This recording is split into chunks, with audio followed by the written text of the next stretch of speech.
Salutare prieteni, astăzi o să vă prezint premiile mele de la Division Rivals, așa că hai să continuăm. Mai întâi mergem la Division Rivals ca să ne luăm premiile. Eu nu sunt un jucător foarte bun de FIFA, sunt mai un amator așa, mă joc în timpul liber și nu prea știu să joc. Hai să vedem premiile.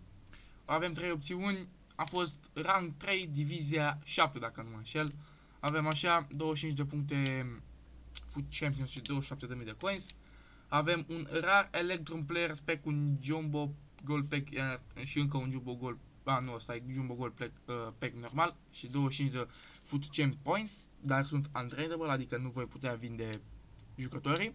Iar opțiunea 3 avem un rar Electrum Pack, vă dați seama că asta va fi cu ca să pot să vând și jucători, poate iau profit pe ei. Așa că hai să acceptăm, confirm. Și plus de asta ne-a mai dat un pachet că m-am logat eu în aceste zile de la Foot Champions, așa mi-a zis. De la Foot Verde, pardon. Așa că hai să vedem. Bun. Sper să ne pice ceva bun. Din Division Rivals-ul trecut mi-a picat Bamford Inform.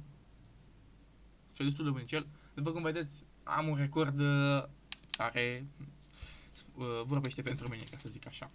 Bun, hai să vedem cu ce să începem. Începem cu Jumbo Gold Pack. Hai să vedem. Să vedem ce ne pică. Bun. Ne-a picat Crestante. Cu 55 pace. Oricum n-am ce face cu el. Slăbus momentan. Color. Da, o să-i bag în club, că n-am ce face cu ei. Sincer să chiar n-am ce face cu ei.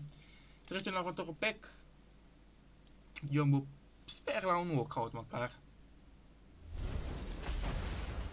Hai să vedem. Nici acum nu e walkout. Capa. Capa nu e rău, dar eu am echipă din Anglia. Deci n-am ce face cu el. Calu, din nou n-am ce face cu acești băieți, o să-i vând. Măcar mi-a dat niște gamers style-uri. O să-i vând pe băieți, da. Confirm. Pixel. Jumbo Premium Gold Pack. Bă, momentan destul de slăbuț, adică nimeni nu mi-a dat ca să mă ajute pe mine la echipă.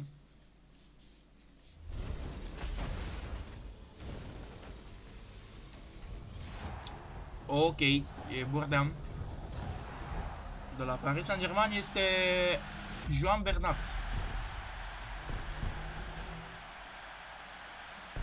Joan Bernat nu e rău, dar eu nu-l folosesc, v-am spus. Nu mi-a dat nimic din Anglia, peste 83. Dar măcar mi-a dat un board down. Mi-l-a dat pe Rai, Zidane.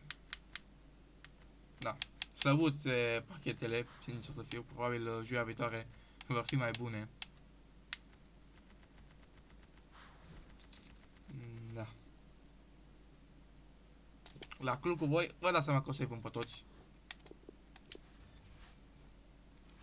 Și ultimul, Doamne, te rog, fac o cârci acum. Te rog, Doamne, dă-mi un knockout, dă-mi ceva din Premier League. Dă-mi-l pe cine am nevoie, dă-mi-l pe Van Dijk. Te rog, dă-mi-l pe Van Dijk. Sau un portar. Ok, portughez. LM Rafa. Mi-a dat pe Rafa, bă. Bă, nu mi-a picat nimic din Premier League pe care eu pot să-l folosesc în echipa mea de Premier League. Totuși, Rafa nu e rău, dar 73 shooting, dacă îi dai un Hunter, merge. Vecino Cody 47 pace, să știi că o să te folosesc, băiatule.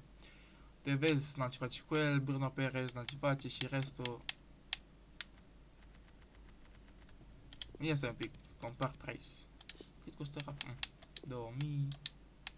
Vecino tu cât valorezi? Cred că dacă îi vând pe toți, scot un draft. Da, cred că chiar scot un draft. Bruno Perez, dar nu e rău, măcar are viteză. Și la mine totul pe viteză, ca să vă zic așa. Bun, deci asta a fost pachetele. Da, știu, destul de slăbuțe. Avem și niște prima pe cur, dar nu am bani, din păcate, și nici n-aș fi dat. Hai să vă arăt și echipa mea de Premier League. Asta este echipa mea de Premier League, cu Areola în poartă, care, nu vă mint, mi-a făcut. Câteodată apără, zici că e Iașin, și câteodată apără, zici că e cel mai prost portar din lume. Dar totuși e bunicel. Face banii ăștia. Îl aveam pe Mendy. Îl aveam pe Tsimiskas de la Liverpool, l-am văzut când nu mai am. Unde e?